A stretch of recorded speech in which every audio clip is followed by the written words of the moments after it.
जय Hind defence lovers. आज की टॉप हेडलाइंस कुछ इस प्रकार है। भारतीय सेना की ऑपरेशन सिंदूर की ऑफिशियल मूवी। जम्मू कश्मीर में हॉरीफाइड किया गया एक पाकिस्तानी सुअर। नेवी और कोस्ट गार्ड के ALH हेलीकॉप्टर्स 6 महीने से ग्राउंडेड। 50,000 रुपए के लिए नेवी के एक एम्प्लॉय ने लीक करी थी ऑपरेशन सिंदूर की सेंसिटिव इन्फॉर्मेशन। और DRDO ने भारत की फोर्सेस के लिए ऑफर किए एडवांस 28 स्वदेशी वेपन सिस्टम्स।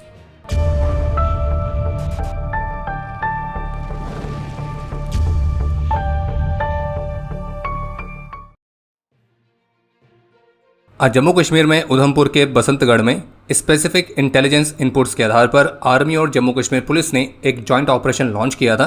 इस ऑपरेशन का नाम था ऑपरेशन बिहाली। और अभी जिस समय हमें वीडियो रिकॉर्ड कर रहे हैं तब तक आई रिपोर्ट्स के मुताबिक इस दौरान अभी तक पाकिस्तान द्वारा स्पॉन्सर्ड एक सुअर को सफलतापूर्वक हॉरीफाइड कर दिया गया है। और जो सुअर हॉरीफाइड किया गया है तो वो पाकिस्तानी था और वो सुअरों के संगठन जैश से जुड़ा हुआ था। बाकी अभी जिस समय हम ये वीडियो रिकॉर्ड कर रहे हैं तो ये ऑपरेशन अभी भी जारी है। और क्विक अपडेट्स के लिए आप हमारे ऑफिशियल टेलीग्राम चैनल से जुड़ना ना भूलें। और बाकी इस ऑपरेशन में भारतीय सेना की पैरा स्पेशल फोर्सेस भी शामिल हैं। बाकी जिस हिसाब से पाकिस्तानी सुअर भारत में फिर से घुसपैठ करने के प्रयास कर रहे हैं तो ऐसा प्रतीत हो रहा है कि पाकिस्तान को ऑपरेशन सिंदूर के अब दूसरी वाली डोज भी चाहिए। बाकी ऑपरेशन सिंदूर से जुड़ा हुआ एक इंटरेस्टिंग अपडेट यह है कि भारतीय सेना की वेस्टर्न कमांड ने अपने ऑफिशियल यूट्यूब चैनल से ऑपरेशन सिंदूर की ऑफिशियल मूवी जारी करी है, जो कि 7 मिनट 13 सेकंड की है।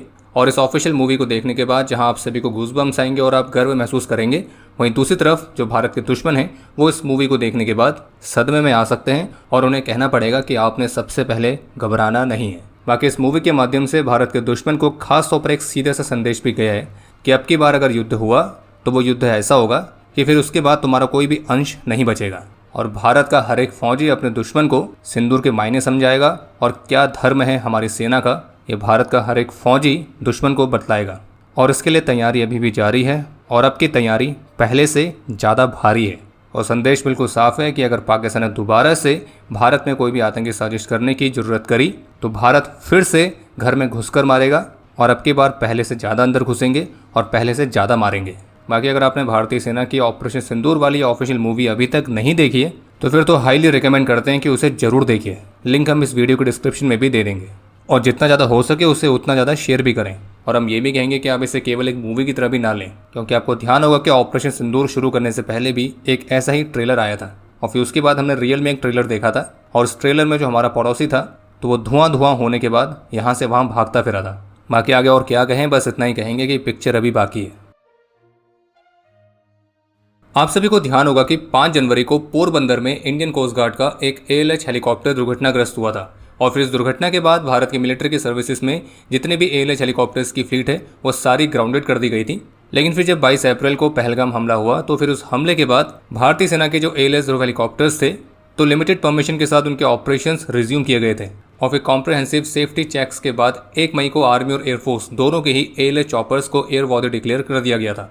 लेकिन हिंदुस्तान टाइम्स की लेटेस्ट रिपोर्ट के मुताबिक जो कोस्ट गार्ड और नेवी के ALH हेलीकॉप्टर्स हैं तो वो लगभग 6 महीने से अभी भी ग्राउंडेड ही हैं। और अभी भी ये कंफर्म नहीं है कि वो वापस से सर्विस में कब जाएंगे, क्योंकि जो HAL है वो नेवी और कोस्ट गार्ड के ALH हेलीकॉप्टर्स के फ्लॉस को पिन पॉइंट करके फिक्स करने में काफ़ी स्ट्रगल का सामना कर रही है। हिंदुस्तान टाइम्स की रिपोर्ट में एक अन्य ऑफिशियल के हवाले से भी बताया गया है कि HAL ने एक ALH नेवी से और एक ALH कोस्ट गार्ड से लिया है, जिसमें वे हेलीकॉप्टर के इंटीग्रेटेड डायनेमिक सिस्टम्स की परफॉर्मेंस के क्रिटिकल डेटा को इकट्ठा कर रहे हैं। और इसी डेटा के माध्यम से समस्या का मूल कारण पता लगाने के लिए इसका बहुत गहराई से विश्लेषण किया जा रहा है। जबकि आर्मी और एयरफोर्स के जो ALH हैं उनमें ऐसे कोई भी इश्यूज नहीं पाए गए। और नेवी और कोस्ट गार्ड मिलाकर टोटल 30 ALH हेलीकॉप्टर्स को ऑपरेट करती है। इसके अलावा एक अपडेट यह है कि आज 26 जून 2025 को इंडियन कोस्ट गार्ड के सर्विस में गोवा शिपयार्ड लिमिटेड द्वारा बनाई गई फास्ट पेट्रोल वेसल जिसका नाम है अदम्य, तो उसे औपचारिक रूप से इंडक्ट किया गया है। और इस तरह के टोटल 8 वेसल्स कोस्ट गार्ड को मिलेंगी। और अदम्य इस पूरी परियोजना में पहली फास्ट पेट्रोल वेसल है जो कि इंडक्ट की गई है। राजस्थान पुलिस की इंटेलिजेंस विंग ने दिल्ली में इंडियन नेवी हेडक्वार्टर्स में क्लर्क के तौर पर पोस्टेड एक एम्प्लॉय को गिरफ्तार किया है, जिसकी पहचान है विशाल यादव। और इस पर आरोप है कि ऑपरेशन सिंदूर के दौरान इसने पाकिस्तानी ISI को भारत की सेंसिटिव डिफेंस इंफॉर्मेशन पास करी थी। और इसकी जो गिरफ्तारी है वो इस पर कई महीनों की सर्विलेंस करने के बाद की गई है। इस मामले पर NDTV की रिपोर्ट के मुताबिक राजस्थान की जो CID इंटेलिजेंस यूनिट है तो वो पाकिस्तानी ISI द्वारा कंडक्ट किए जाने वाली जासूसी गतिविधियों पर लगातार मॉनिटरिंग कर रही है। और इसी दौरान जो विशाल यादव है तो वो भी इनके रडार में था। और जब इस पर सर्विलेंस की गई तो ये मालूम पड़ा कि विशाल यादव पाकिस्तान की इंटेलिजेंस एजेंसी की एक फीमेल ऑपरेटर के साथ लगातार कांटेक्ट में था और वो भी सोशल मीडिया के माध्यम से। और उस पाकिस्तानी फीमेल ऑपरेटिव के साथ इसने नेवी के ऑपरेशंस और अन्य डिफेंस एस्टेब्लिशमेंट से संबंधित कॉन्फिडेंशियल इन्फॉर्मेशन शेयर करी थी। और विशाल यादव ने खुद ही इस बात को स्वीकार भी किया है कि इन्फॉर्मेशन पास करने के लिए उसे टोटल 2 लाख रुपए तक मिले हैं, जिसमें से 50,000 रुपये उसे ऑपरेशन सिंदूर से संबंधित इन्फॉर्मेशन लीक करने के लिए दिए गए थे। और जबकि पीटीआई की रिपोर्ट के मुताबिक जो विशाल यादव है वो दिल्ली में नेवी बिल्डिंग के डायरेक्टरेट ऑफ डॉकयार्ड में अपर डिवीजन क्लर्क था। और वो जो पाकिस्तानी हैंडलर है तो उसने सबसे पहले इसे फेसबुक के माध्यम से फ्रेंड रिक्वेस्ट भेजी थी और उस हैंडलर ने अपनी आइडेंटिटी प्रिया शर्मा के तौर पर बताई, जो कि ऑब्वियसली उसकी फेक आइडेंटिटी है। फिर सोशल मीडिया के माध्यम से इनका कम्युनिकेशन रेगुलर बेसिस पर स्टार्ट हुआ।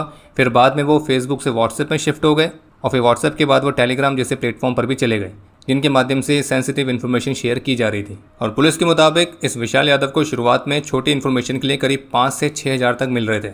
और जब उस हैंडलर ने और भी क्रिटिकल इन्फॉर्मेशन के लिए इसको पुश किया तब इसने अधिक पेमेंट के लिए और भी महत्वपूर्ण डिफेंस डेटा शेयर करना शुरू किया था। और इसके मोबाइल फ़ोन के फॉरेंसिक जांच से भी महत्वपूर्ण एविडेंस इससे संबंधित मिले हैं, जिसमें फाइनेंशियल ट्रांजैक्शंस, इनक्रिप्टेड चैट्स और वो क्लासिफाइड डिफेंस मटेरियल भी है जो कि इसने उस पाकिस्तानी हैंडलर के साथ शेयर किया है। बाकी इस पूरे मामले की जांच अभी भी जारी है और अथॉरिटीज़ इसके क्रिप्टो करेंसी वाले डीलिंग्स को भी एग्जामिन कर रही है और अगर इसमें कुछ और कनेक्शंस मिलते हैं तो उनका भी खुलासा किया जाएगा। बाकी इनिशियल फाइंडिंग्स में भी सामने आया कि विशाल यादव को क्रिप्टो करेंसी ट्रेडिंग अकाउंट्स के माध्यम से भी पैसे मिल रहे थे और उसके बैंक अकाउंट पर डायरेक्टली भी आ रहे थे। बाकी ये खुलासा भी भारत की एजेंसीज के उस महत्वपूर्ण ऑपरेशन का हिस्सा है जो कि पहलगाम हमले के बाद से मुख्य रूप से शुरू किए, जिसमें पाकिस्तान का जो ISI नेटवर्क यहाँ पे चल रहा है तो उसको पूरी तरह से बस्ट करने का प्रयास है। आज 26 जून 2025 को चीन में आयोजित SCO डिफेंस मिनिस्टर्स मीटिंग के दौरान भारतीय रक्षा मंत्री श्री राजनाथ सिंह ने आतंकवाद के खिलाफ भारत की नई पॉलिसी के बारे में सूचित किया है और कलेक्टिव सेफ्टी और सिक्योरिटी के लिए सभी मेंबर्स को आतंकवाद को एलिमिनेट करने के लिए एक साथ आने का भी आग्रह किया है। भारतीय रक्षा मंत्री का स्पष्ट रूप से कहना था कि शांति और समृद्धि आतंकवाद और नॉन स्टेट एक्टर्स और टेरर ग्रुप्स के हाथों में वेपन्स ऑफ मास डिस्ट्रक्शन के प्रसार के साथ एक साथ अस्तित्व में नहीं रह सकती है और इन चुनौतियों से निपटने के लिए निर्णायक कार्रवाई की आवश्यकता है। और ये जरूरी है कि जो लोग अपने फायदे के लिए, अपने स्वार्थ के लिए आतंकवाद को स्पॉन्सर करते हैं, उनका पालन पोषण करते हैं और उनका इस्तेमाल करते हैं तो उन्हें इसके परिणाम भुगतने होंगे।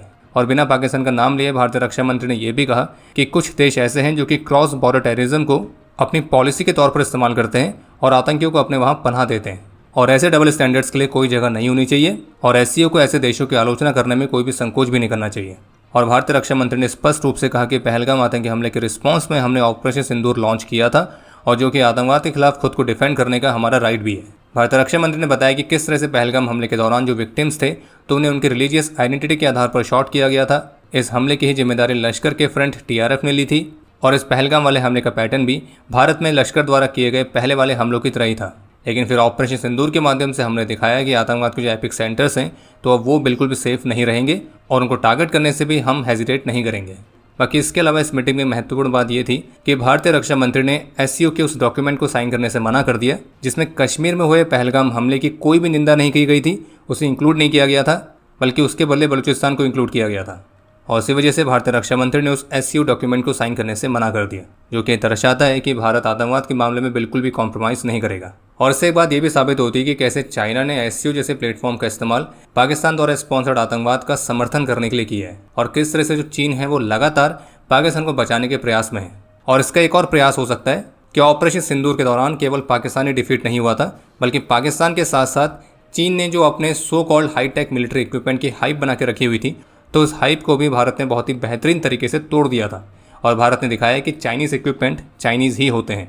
तो इसी वजह से जो चीन है वो हर संभव प्रयास में लगा हुआ है कि ऑपरेशन सिंदूर की सफलता किसी को पता ना लगे। लेकिन भारत ने भी SCO डॉक्यूमेंट को साइन ना करके आतंकवाद का समर्थन करने वाले मामले में चीन के दोगलेपन को भी एक्सपोज किया है। लेटेस्ट रिपोर्ट्स के मुताबिक DRDO ने स्वदेशी तौर पर डिज़ाइन और डेवलप किए गए 28 अलग अलग तरह के एडवांस वेपन सिस्टम्स भारत की तीनों सर्विसेज यानी कि आर्मी, नेवी, एयरफोर्स को ऑफर किए, जिनमें से 14 सिस्टम आर्मी के लिए हैं, 8 नेवी के लिए और 6 एयरफोर्स के लिए। इसके अलावा UK की तरफ से अनाउंस किया गया है कि वे न्यूक्लियर बॉम्ब्स को भी कैरी करने वाले 12 US made F-35A fighter jets खरीदेंगे और इसके माध्यम से जो UK है वो नेटो के शेयर्ड एयरबॉर्न न्यूक्लियर मिशन में शामिल होगा। और यूरोप में UK दूसरा देश होगा जो कि न्यूक्लियर कैपेबल F-35A फाइटर्स को प्राप्त करने वाला है, जबकि इससे पहले नीदरलैंड्स ने एयरक्राफ्ट को एक्वायर किया था। इसके अलावा एक अपडेट यह है कि पाकिस्तान ने अपने सेंट्रल सेक्टर में एक नए नोटेम को जारी किया है और वो भी 23 जून से 25 जुलाई तक के लिए। और इस दौरान ये जो एरिया है ये एयर ट्रैफिक रूट्स के लिए उपलब्ध नहीं रहेगा और संभावित रूप से इस दौरान जो पाकिस्तान है वो मिलिट्री एक्सरसाइज को कंडक्ट करने वाला है।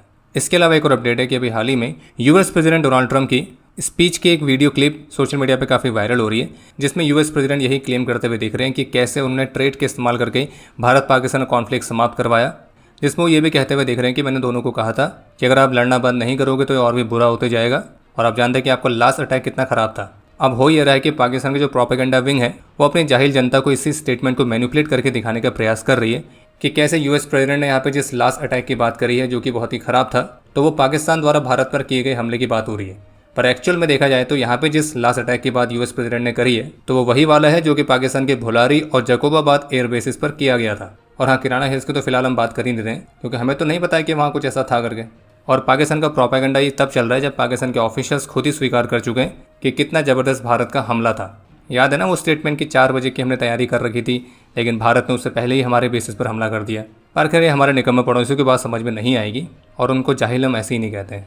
बाकी अब समय है आज के इतिहास का। आज के दिन 1987 में भारत के परमवीर ऑनररी कैप्टन बाना सिंह और उनकी टीम ने अपने अदम्य साहस और वीरता का परिचय देते हुए सियाचिन ग्लेशियर में क्वेट पोस्ट को रिकैप्चर किया था और फिर इसी पोस्ट का नाम हमारे वीर के सम्मान में बाना टॉप भी रखा गया। तो चलिए आपके लिए आज का प्रश्न है कि इस पोस्ट को रिकैप्चर करने के लिए भारतीय सेना ने जो ऑपरेशन लॉन्च किया था तो उस ऑपरेशन का नाम क्या था। और अब समय है आज के टॉप 3 कमेंट्स का जो ये रहे आपकी स्क्रीन पर।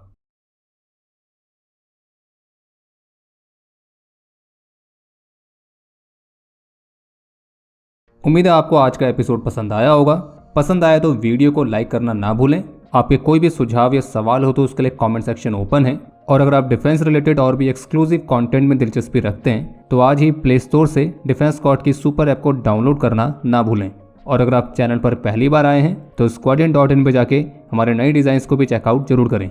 बाकी जल्द मिलेंगे नए एपिसोड के साथ। तब तक के लिए जय हिंद, जय भारत।